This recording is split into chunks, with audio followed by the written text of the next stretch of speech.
Hello everyone. Normal routine start झालं होतं. किचनचं सगळं आवरून आता बाहेरचं आवरत होती. And then he came. He suddenly planned a date आणि मला आता 15 मिनिट्समध्ये तयार व्हायचं आहे. But don't worry, glow setup ready आहे. Let's start getting ready. सर्वात आधी I am applying Faces Canada strobe cream which gives instant glow and all day hydration. Then comes my favourite part, mix Faces Canada strobe cream with hydra matte foundation.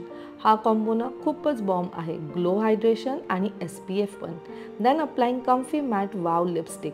₹299 मध्ये 3 काम, lips, blush आणि eye shadow पण. आणि हा food proof आहे, trust me. So finally makeup set, glow on point आणि date ready पण. जर तुम्हाला कोणाला हा लुक पाहिजे असेल तर स्कॅन करा QR code and get your glow squad now.